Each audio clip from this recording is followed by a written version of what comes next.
টাকমাথার এক কৃষক সন্তান হুট করে এগিয়ে এলো ৩৫ গজ দূর থেকে ফ্রি কিক নিতে। এরপর ছেলেটা যা করলো তাতে হতবাক গোলরক্ষক, হতবাক দর্শকরাও।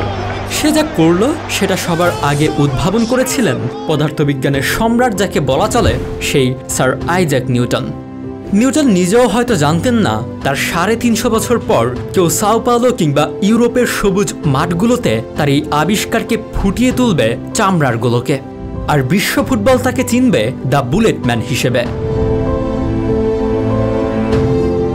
আজ একটা গল্প বলা যাক, যে গল্পের প্রেক্ষাপট এক, চিত্রনাট্য এক, যে গল্প বারবার সাও পাওলোর কোনো অখ্যাত গলি থেকে ছুটে যায় সুদূর ইউরোপে, যে গল্পে মারাকানা স্টেডিয়ামের চূড়া থেকে পড়া লাশগুলোকে দেখে বাবার কাছে বিশ্বকাপ এনে দেওয়ার প্রতিশ্রুতি দেয় তরুণ বালক এডসন।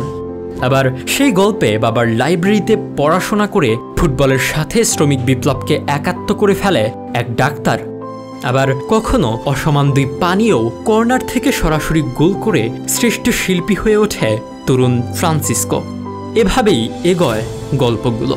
আমাজনের স্রোতে এগিয়ে চলে অর্থনৈতিকভাবে অত্যন্ত দুর্বল এক দেশের ফুটবলের মাধ্যমে শ্রেষ্ঠত্ব ছোঁয়ার গল্প। আজকেও তো গল্প বলার দিন, আজকেও কারো নায়ক হবার দিন।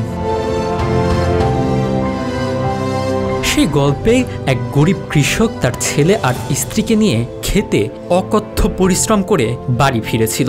সবাই ক্লান্ত, কিন্তু ক্লান্তিহীন রাত্রির দিনলিপির মতো সতেজ ছিল তার একরত্তি ছেলেটা। সে বলে ওঠে, বাবা খেলে আসি। তারপর সে ছুটে যায় নীল আকাশের নিচে সাও পাওলোর সবুজ মাঠে। ক্ষিপ্র গতি আর জোরালো শট সম্বলিত নকশাগুলো তখন দূর থেকে দেখছিল এক ব্যক্তি, আর এরপর ঘটনাক্রমে সাও জোয়াও ক্লাবে পৌঁছে যায় সেই বালক। আর সেখান থেকেই শুরু হলো সেই হিরেমানিকের মতোই চাঁদের পাহাড়ে পৌঁছে যাবার পথ। সে পাহাড় এ বিশ্বেই আছে, সে পাহাড় শ্রেষ্ঠত্বের পাহাড়, গরিব কৃষকের ছেলে হয়ে ইতিহাস শ্রেষ্ঠ ফুলব্যাক হয়ে ওঠার গর্বের পাহাড়। সাল ১৯৯৭, এক ফ্রেন্ডলি টুর্নামেন্টে মুখোমুখি ব্রাজিল এবং ফ্রান্স। বক্সের প্রায় ৩৫ গজ দূর থেকে একটা ফ্রি কিক মিলল। সামনে দাঁড়িয়ে হিউম্যানুয়েল। টাকমাথার সেই সাও পাওলোর কৃষক সন্তান এগিয়ে এলো ফ্রি কিক নিতে। অনেকটা দূর থেকে দৌড়ে জোরে মেরে দিলেন শটটা।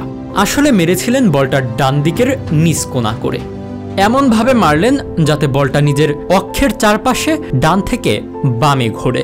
আসলে বলটাতে মিশিয়ে দিয়েছিলেন খানিকটা দ্রুতি আর একটা অভিমুখ, পুরো মাপ করে। আর বায়ু প্রবাহটা হচ্ছিল এমনভাবে যাতে বলের ডান দিক থাকে বিপরীত প্রবাহ আর বাম দিকে হয় অনুকূলমুখী প্রবাহ। তাই আপাত দৃষ্টিতে সেই যুবকের মারা শটটি প্রাথমিকভাবে ওয়ালের পাশ ঘেঁষে গোলপোস্ট থেকে দূরে সরে গিয়েও হঠাৎ করে অভিমুখ বদলে ঢুকে পড়ল জালে। হতবাক দর্শক, হতবাক গোলরক্ষক। সত্যি এমনও কি হয়? আসলে তার মাপ করে দেওয়া ঘূর্ণন আর দ্রুতিতে বলের দুই পাশে যে বায়ুচাপের পার্থক্য হয়, সেই তারতম্যই ফোর্স হিসেবে কাজ করে, আর সেই ফোর্সের অভিমুখটা থাকে উচ্চচাপ থেকে নিম্নচাপের দিকে। এক কথায় ম্যাগনাস এফেক্ট। ঠিক যেন আইজ্যাক নিউটনের কোনো যোগ্য উত্তরসূরি সবুজ মাঠে শিল্প বুনছাম। আর চিনে নিন সেই সবুজ মাঠের ফসল ফলানো গরিব পিতার সন্তানটিকে, Roberto Carlos da Silva রোচা। Football যদি শিল্প হয়, ব্রাজিল শিল্পী, আর রবার্তো কার্লোস সেই শিল্পের লিওনার্দো দা ভিঞ্চি।